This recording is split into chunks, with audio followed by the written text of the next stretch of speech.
வடக்கு மட்டும் இல்லை, வடக்குல வந்து அதுதான் நான் சொன்னேன். வடக்குல வந்து 5 மாவட்டங்கள் இருக்கு வந்து கரையோர 4 மாவட்டங்களைத்தான் குறி வச்சிருக்கு.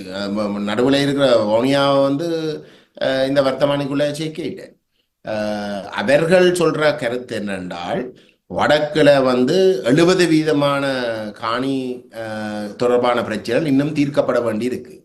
கிழக்குல வந்து 20% காணி தொடர்பான பிரச்சனைகள் தீர்க்கப்பட வேண்டி இருக்கு. வடக்கையும் கிழக்கையும் தவிர்ந்த மற்ற அனைத்து மாவட்டங்கள்லையும் 99% இல்லாட்டி 100% வந்து காணி சம்பந்தப்பட்ட பிரச்சனைகள் தீர்க்கப்பட்டு விட்டது.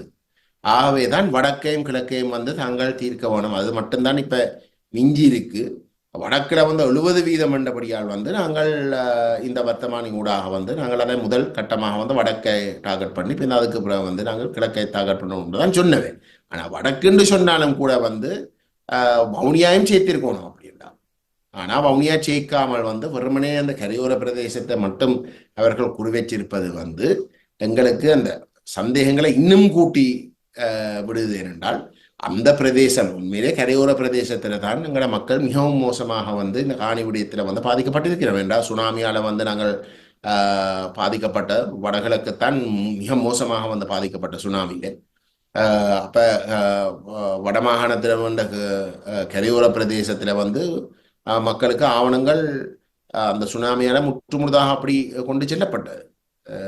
மற்றது கரையோர பிரதேசத்தை எங்களுக்கு நன்றாக தெரியும். ஸ்ரீலங்கா அரசினுடைய கவுண்டர் இன்சர்ஜென்சி, அதாவது இந்த உங்களோட உரிமை போராட்டத்தை முறிக்கிறதுக்குரிய திட்டத்துல அந்த கரையோர பிரதேசம் வந்து அரசு கட்டுப்பாட்டுக்குள்ள வச்சிருக்கணும் என்றால், இங்கு உரிமை போராட்டம் முன்னெடுப்பதாக இருந்தால், அது ஆயுத ரீதியாக முன்னெடுப்பதாக இருந்தால் அந்த ஆயுதங்கள் எல்லாம் வெளியில இருந்து தான் பெறப்படும். வெளியில இருந்து வாரண்டா வந்து இது ஒரு தீவு, அது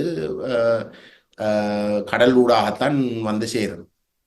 கடலூடாக வந்து சேர்றது என்றால் கரையோரத்தை வந்து தங்களோட கட்டுப்பாட்டுக்குள்ள வச்சால் வந்து அதை கணிசமாக வந்து கண்காணிக்கலாம், கட்டுப்படுத்தலாம் என்ற ஒரு திட்டம் பல தசாப்தங்களாக இருக்கு. அதால தான் போர்க்காலத்திலே நீங்க பார்த்தீங்கன்னா திட்டமிட்டு வந்து கடத்தொழிலை தான் முற்றுமுழுதாக வந்து தடை செய்தார்.